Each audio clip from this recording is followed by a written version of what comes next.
handbag. Ting, kasut. Ting, Betul. girlfriend. Kalau melebihi daripada kita punya gaji, mati. Hello, Assalamualaikum dan salam sejahtera semua. Hari ini kita tengah berada di tengah-tengah Bandaraya Kuala Lumpur untuk bertanyakan soalan kepada orang-orang awam di sini tentang financial freedom. Tak perlu risau lagi dengan masalah kewangan. I think financial freedom ni is like you have enough to inshallah do what you want for your needs and your wants lah. Kosongkan liability dan lebihkan daripada investment atau income. Kita dapat manage hutang kita dengan betul, dengan income kita ya. Kita dapat kasih seimbang lah.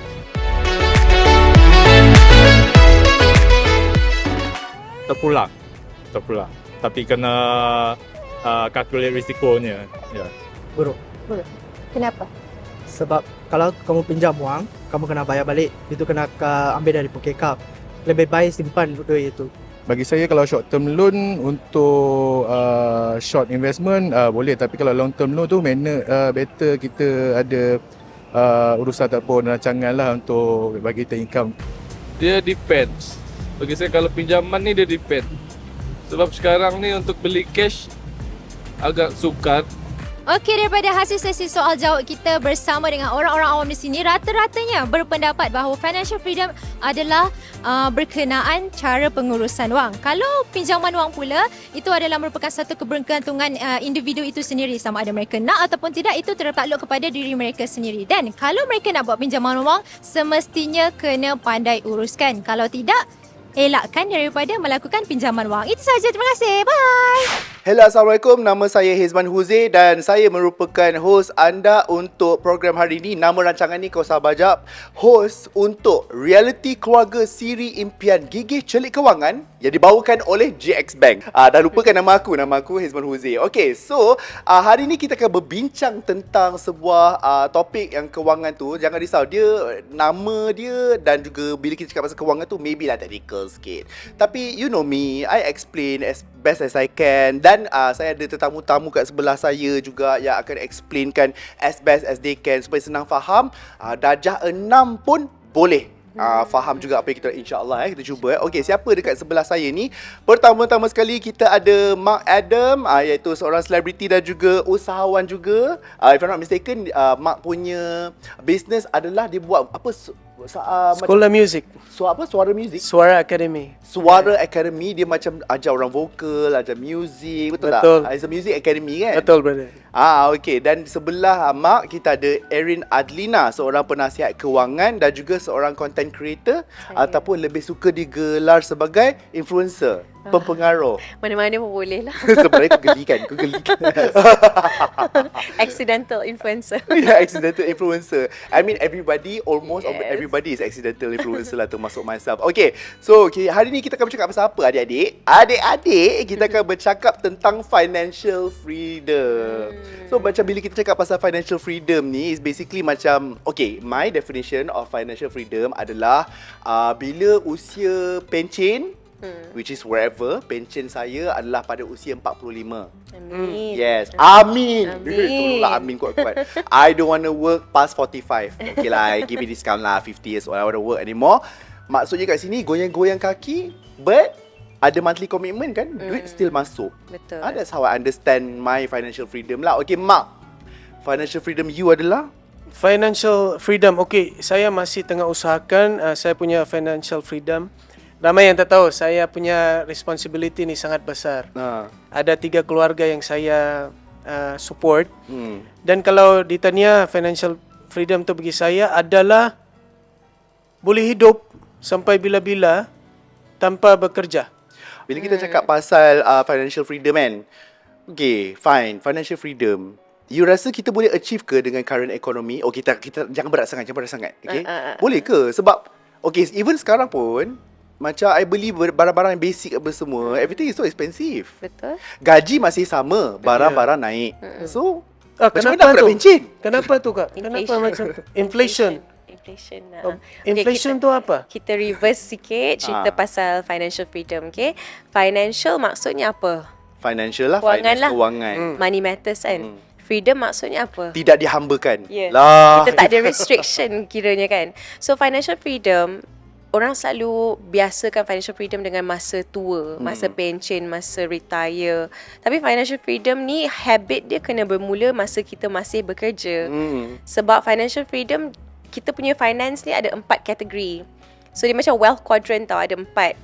Nombor 1 ialah accumulate. Accumulate maksudnya kita sentiasa mendapatkan duit, income kita, investment kita. Lepas tu protection. Protection ni apa? Paling senang kita nak faham ialah kita punya insurance, kita punya takaful. Okay? Lepas tu kat bawah tu ialah estate planning. Estate planning tu maksudnya apa? Lepas kita dah habis kerja, masa peninggalan kita pada ahli keluarga kita. Apa estate? Estate planning. Oh. State planning. Pengurusan harta. Oh, okay. Okay. Lepas tu last sekali ialah zakat. So ada 4.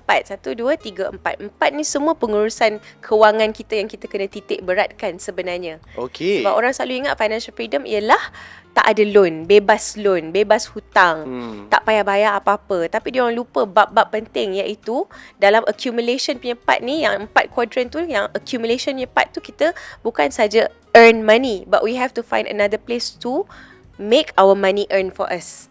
Which is what Mark cakap tadi lah, passive income. Tak semestinya dia bayar tax banyak. So itu tak menunjukkan kekuasaan kewangan tau. Financial status yang tinggi ialah bila you ada self control yang tinggi. Maknanya betul. Oh. Betul. When you earn, say As much. for example 10,000 ringgit, being able to spend 8,000 ringgit does not make you someone yang financially strong. Really? Betul. Tapi kan ada excess of 2,000. Of course, but how much from the 10,000 that you save, how much from the 10,000 yang you bayar Tuhan dahulu, which is zakat? Zakat, How lepas tu much? estate planning. How much from that 10,000 yang you prioritize insurance takaful? Sebab paling senang, orang paling senang, budak-budak zaman kita senang sangat nak buang nombor 1 ialah protection diorang. Betul. Padahal protection tu, insurance takaful tu yang akan buat benda bila you ambil later when you are older, it is only more expensive. So when you are buying when you are younger, masa you masih sihat, it is cheaper and you dah secure dah. Betul. Apa-apa jadi sampai umur you 70 ataupun 80. Ya. Itu termasuk dalam financial freedom juga. Okay, so that's one thing. So betul lah, protection if anything happen. Yes. So, saya ada soalan. So what, okay lah, contohnya saya pun masih nak tengah belajar semua ni. Contohnya macam mak saya kan, dia nak simple, dia nak kesimpulan. Contohnya kalau dia nak ada 100, apa yang dia perlu buat? Kemungkinan 50% dia simpan, 50% dia spend. Sebab tak semua orang faham apa yang kakak explain sekarang ni. Ada yang orang-orang kampung yang tak faham. So apa yang dia orang perlu buat? Saya pun tak faham sebenarnya. Apa yang paling simple kita nak jaga duit tu atau financial tu? Okay. Bila you dapat duit, contoh you bagi duit dekat your mother kan. Let's say you cakap dekat your mom, okay mak, ini semua untuk mak guna. Mak nak buat apa-apa, mak gunalah duit ni. Okay. Contohnya you bagi 2,000. 2,000 tu kalau dia menggunakan semua untuk habiskan beli groceries lah contohnya. Beli grocery bahasa Melayu apa? Beli runcit. bahan-bahan runcit lah contohnya. Maksudnya 2,000 tu habis beli barang runcit. Betul. So kita kena educate dia. You cakap kat dia, cuba ajar dia, okay 20% ni mak, cuba tolak tepi, jangan bagi nampak. Gunakan yang lebih ni, ataupun nak lagi bagus, tolak 30% ni. So that masa time yang you ada masalah ataupun ada benda yang you tak boleh nak keluarkan 2,000 yang macam biasa you bagi dia setiap bulan, dia ada extra. That will help support you. Betul. Sebab kalau you bagi 2,000, dia habiskan 2,000, and then another month comes and you kena bagi another 2,000, tapi you macam kena bayar road tax tinggi ke bulan ni kan, ataupun job kurang ke, you will be in trouble. You akan rasa susah hati sebab you tak boleh bagi dia financial freedom dia. Sebab dia pun tak cuba untuk support you untuk memahami what is financial freedom. Right now you are breadwinner. Let's say anything happens to family number 1. Family number 1 will still look for you. But what if something happens to you? And all these families are not well taken care of? Habis. Exactly. Okay. So maksudnya kat sini adalah sebab ada satu mentality lain juga, iaitu untuk appear luxurious, untuk appear oh you made it in life, macam tu kan. Kita orang-orang dalam industri kita tahulah what I'm talking about kan. Macam supaya kita tak nampak kita susah, supaya kita tak nampak kita diperlukan bantuan. Itu pun satu hal lagi. Maka dengan itu, kita semua mengambil loan ataupun menggunakan duit yang kita tidak ada. It's an issue by the way. Okay. Seperti apa? Semudah-mudah inilah kau pergi makan mewah-mewah, lepas tu bayar pakai credit card. Aku selalu tegur kawan-kawan aku macam ni, wah hebat, makan pun berhutang. Saya baik kawan-kawan you sayang you. Siapa cakap dia sayang I? Diorang memikirkan aku mati, dia dapat duit je. Okay lah. So kita akan berhenti rehat seketika to make way a little bit. Kita akan bercakap pasal ni, meminjam duit, credit card. Okay ke sebenarnya ni nak makan berhutang ni? Okay, we get back soon. Kembali sekali lagi dalam realiti keluarga siri impian gigih celik kewangan yang dibawakan oleh GX Bank. Sekali lagi aku ulang betapa panjang ni nama dia. Aku suka sebut panjang ni. Realiti keluarga siri impian gigih celik kewangan yang dibawakan oleh GX Bank. Bersama saya, host anda, Hizman Huzi. Kita akan sambung borak-borak kita. Yang tadi kita stop dekat ni makan lepas tu bayar pakai credit card. Maksudnya makan berhutang. Tapi that's not my point. My point here dekat sini adalah macam mana salah mana, tahap mana yang unethical for us sampai level kita boleh berhutang tu. Itu persoalan dia. Macam okay lah, macam Mark and sometimes I jugalah. Sometimes we cannot run away from the fact that kadang-kadang untuk pengurusan kewangan is easier kalau kita pakai credit card. Kan lepas tu bayarlah hujung bulan dan benda semua, dan kita kira lah balik apa semua kan. So sebab nak jaga cash flow. Nampak? Pandai cash flow. Sebab cash flow tu kita kadang-kadang tak dapat nak anticipate berapa yang kita perlukan setiap bulan untuk ni. Sebab as entrepreneurs, gaji kita bukan tetap bulan-bulan. Dan dia ikut musim. Like for example, untuk KOL, untuk influenza, paling meriah dapat waktu raya puasa. Contohnya lepas tu kan waktu raya puasa. Betul lah kan. Lepas tu hujung-hujung tahun kadang-kadang tu macam senyap je, tak ada income apa semua. Lepas raya, especially lepas raya. Sebab orang tutup account, marketing team macam tak ada habis budget, stuff like that. Aku tahulah. Ini adalah influencer dan juga selebritis dan sebagainya. Freelancers pun sama juga. Okay, kalau macam Mark, menggunakan credit card tu adalah benda yang normal bagi kita. Obviously nak isi minyak, apa semua tu kan. Tengok kita ni naik atas jalan raya pun berhutang. Drive sambil berhutang guys. So macam okay, what is your opinion dalam menggunakan kredit ataupun credit card? Satu credit card ni atau debit card, it's something important kalau kita pandai guna. Macam apa yang brother cakap tadi, untuk isi minyak, beli barang-barang, tak perlu bawa cash. Kan, tapi dia it also goes to what Erin cakap tadi. How you control yourself. Because if you kalau kita tak boleh control diri kita, benda tu dah ada ke depan. Satu swipe je. Ting. Betul. Handbag. Ting. Kasut. Ting. Betul. Girlfriend. Bini mak mana? Untuk orang-orang bujang lah. Faham. So it still goes to how we control ourselves, I think. Betul. Tapi benda tu penting. Dia macam facility sebenarnya. Yes. Dekat credit card adalah facility untuk kita gunakan. Dia jadi berat kalau macam kau tak bayar. Lepas tu accumulate lah benda tu, accumulate apa semua. But macam saya control diri saya dan juga isteri. Ada juga credit card yang menarik. Ada bank yang offer. Tapi saya tak ambil benda tu. Sebab saya ambil yang simple saja. Okay. Untuk bayar benda-benda yang simple. Okay. So maksudnya small items lah. Small items.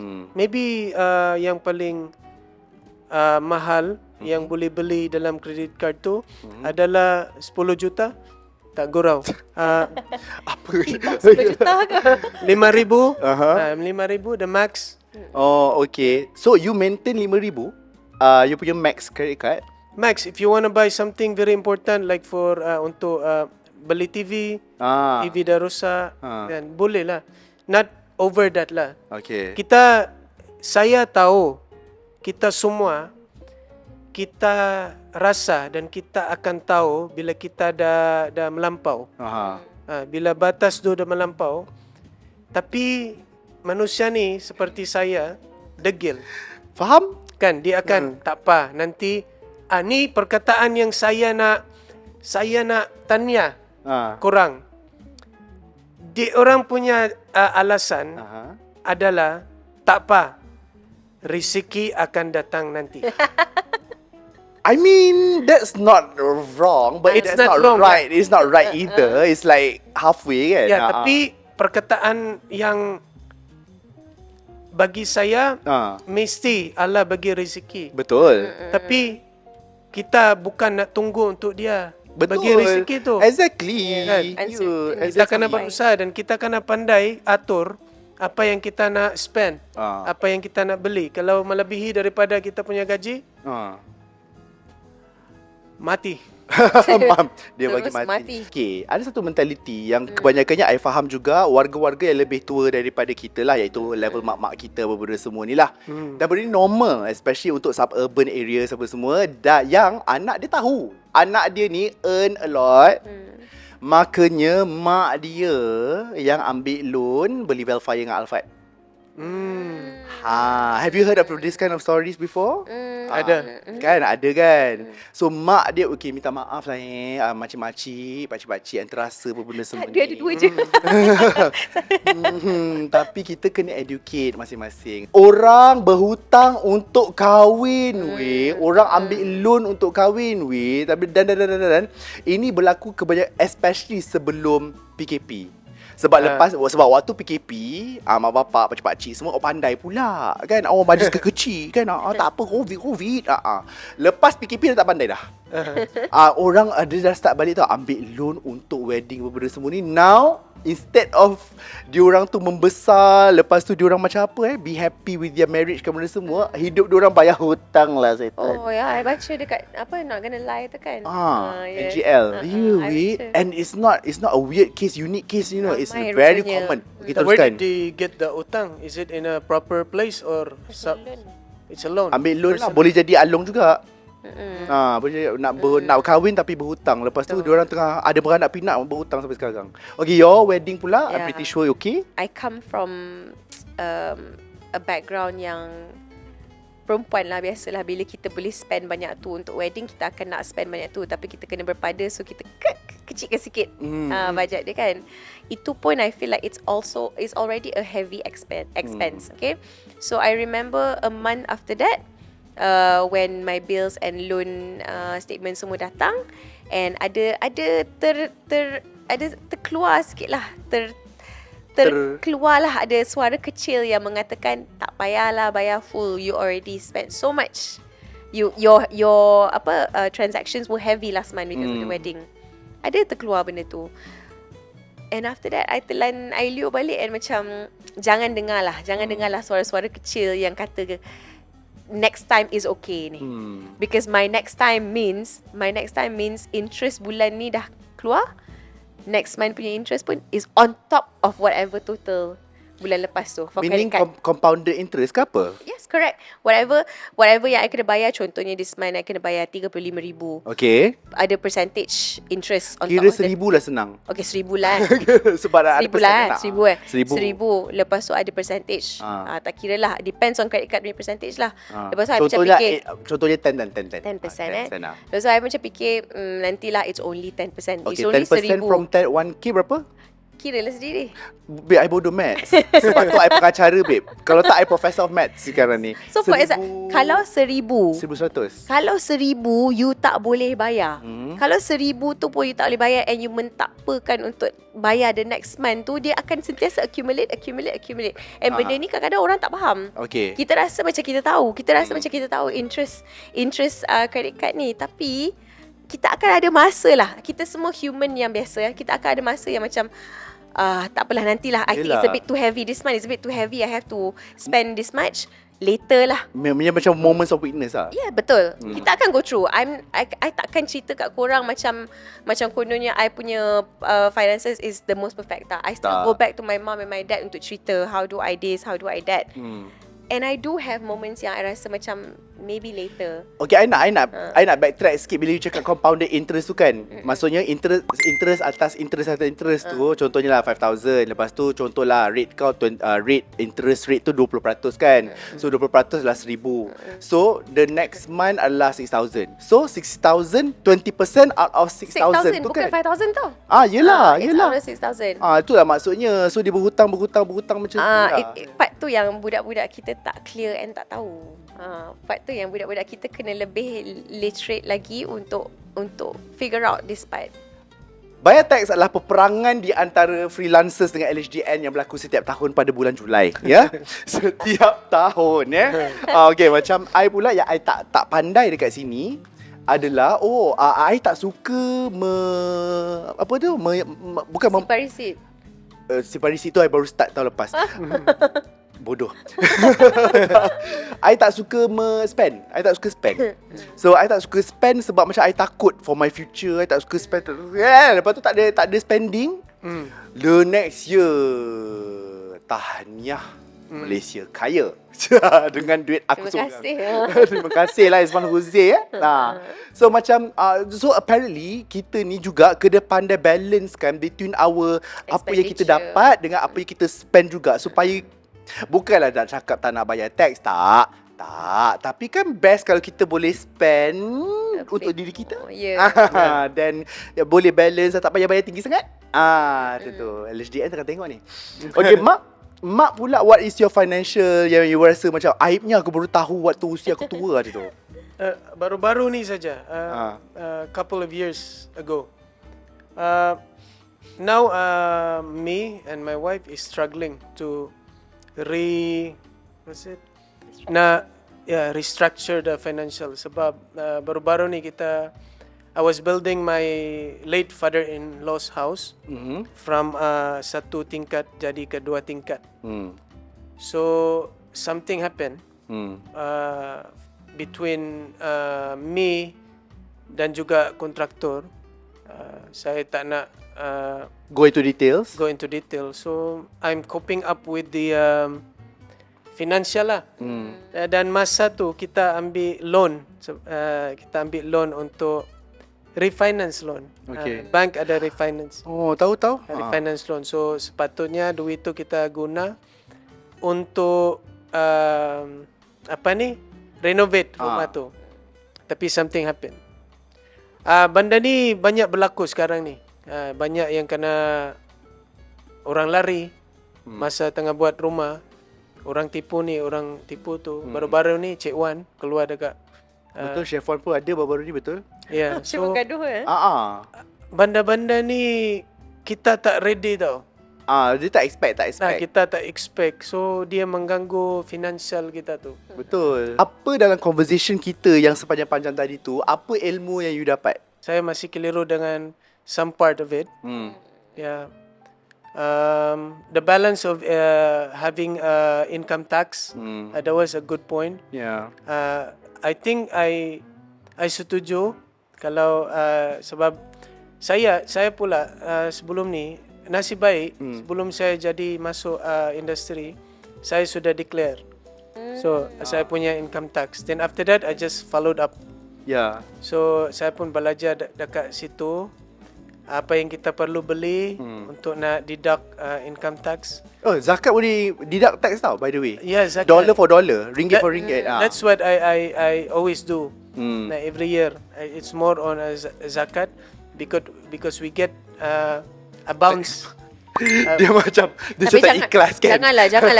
Janganlah diniatkan tak nak bayar. Saya membayar zakat sebab nak tax deduction. And then actually tapi there's a lot of pros lah by paying zakat kan. Sebenarnya hari ni saya akan jumpa dua orang. Seorang ni ada kena mengena dengan makanan, seorang lagi ni ada kena mengena dengan baju. So probably in the future, In the near future, saya akan ada bisnes makanan sikit dan baju sikit. Ya, so additional income lah. Sebab betul Kena. apa yang Erin cakap. Kalau kita tengok orang paling kaya sekarang, okay, Bernard Arnold, dia ada banyak bisnes. Ya. Dibawa dia, bukan satu, bukan tiga, Ya. banyak. Banyak sebab not all businesses will thrive. Akannya ada Agree. fail apa semua. So one business is to cover the other failures. Yeah, which by the way betul lah. That's why kebanyakan businessman dia banyak business with the intention and understanding of 80% to 90% of business will fail. Yeah. Right. So, you Erin apa you belajar hari ni? I belajar from Hayes yang tak semua orang dekat dalam dunia seni ni, industri seni ni yang tak literate. Oh. You boleh cakap macam ada orang pandai dalam industri ni. Okay. I am surrounded by friends in the industry and I do worry. Yeah. I do Banyak. tell them, ramai kawan I do tell them. I said, careful sikit lah, but no matter how much they know what I'm good at in terms of my finances ke benda, susah orang nak approach and cakap, Erin, can we sit down? I just want to talk about my finances. You tahu tak kenapa? Orang dalam industri I, dia orang-orang art. Orang-orang art dah biasa dengan berlapar tak apa. I passion. Tapi korang Yeah. memerlukan Kan? duit. Betul. Korang memerlukan duit. Korang nak ambassadorship sini, sana, situ, sana. Tapi kalau korang tak terjaga korang punya Ya, CV, ada benda masa tak yang dia memang banyak masuk. Ada betul. masa macam tu. Yes. So kita pun macam, okay, nak minum apa? Nak makan apa? Ya. Dia orang tak kira tahu season. You tahu tak, ya Allah Erin, macam contohnya even influencer benda semua kan. Okay, kita orang macam ada setiap tahun tu I dah tahu dah which season yang akan duit masuk, banyak, which season yang memang tak ada income. So I akan boleh spread out apa punya income throughout the year. And most of my friends also, dia macam tak faham benda tu. Yeah. Dan bila setiap bulan, bulan-bulan yang sepatutnya low income tu, kau mulalah call I, kenapa tak ada job benda semua. Tengok kalender boleh tak? Geram aku kadang-kadang tu. I pun, walaupun I am literate, Alhamdulillah, sebab I belajar, I still cari tau. I pun baru tahu yang GX Bank bagi daily, no locking, no prorated. So even if you, kalau kita ambil duit pun ke dalam tu, yang 3% tu masih berjalan. Itu ke? Betul. Betul kah? Selagi the account ada duit. Tak apalah macam ni. Kau orang download je app. GX Korang Bank, download je app GX I Bank dah tu. download. Lepas tu GX Bank, lepas tu korang kita semua boleh pergi ke media sosial mereka dekat Instagram, TikTok ada. Instagram, TikTok, MySpace tak ada kan? Friendster tak ada. Okay. I belajar ni from TikTok lah. Then I'm like, oh my god, okay. Can you imagine before the pandemic, we have this many banks only tau. This many investment facilities ataupun accumulation facilities only. Now we have so many. Ada banyak digital banks. So itu pun salah satu cara untuk kita be more financial literate, whereby kita cari jalan untuk accumulate juga walaupun kecil. I nak share tips Okay. that hopefully can help you guys at home. Number 1 is Google delayed gratification. This is so important. Korang kena Google. Okay, lawan kepada delayed gratification adalah instant gratification. Let me explain first pasal instant gratification. Okay, instant gratification adalah generasi kita sekarang ni. Generasi kita sekarang ni, bukan saya tak cakap yang muda Gen Z je Ya, aku ada branding membenci Gen Z, tapi inilah generasi saya juga dan generasi yang kita sedang hidup sekarang ni. We are so used to everything at the end, dekat hujung jari tau. Engkau beli dekat hujung apa semua. Dan makanan pun sama juga. Up to the point yang korang ni, kita semua ni rasa diri kita entitled to the point yang kejayaan itu perlu di hujung jari jua. No. Okay, no. So kita ni dah di slowly jadi apa dipanggil tu diajar untuk aku feel entitled. Sukses pun kena sekarang juga. Kalau tak dapat depress. Anxiety. Exactly. So, delayed gratification adalah lawannya. Silakan. Delayed gratification. Please tanam maksud delayed gratification tu dalam otak really, really well, because I want you to know that is also one reason why, Alhamdulillah, I am where I am. Delayed gratification sangat penting. Kita macam Haze cakap lah, nak cepat sangat instant gratification. Kadang-kadang you tak tahu value of money that you get tu. Duit yang kita dapat tu, on top of that, ada juga how we look at the money. How well do we spend the money is one thing. Yeah. How we value the money. Apa manisnya mendapatkan rezeki, sumber rezeki ni. Apa manisnya bila kita earn duit ni. Itu yang akan mengubah cara you treat money. Itu number one. Number two ialah emergency fund. Kena ada emergency fund. Setiap seorang daripada kita kena ada 6 months emergency fund. Kalau freelancers, 1 year at least. Should anything happens ataupun benda-benda lebih that you need to use, emergency fund you Kalau ada. Company depends on how you punya cash Overhead. flow you tu versus expenses you tu. Kalau dia consistent, then 6 months is okay. Kalau ada hari tinggi, ada hari turun tu, best if 1 year to be safe. Sebab I tanya ni sebab yelah COVID kan. COVID betul. happen.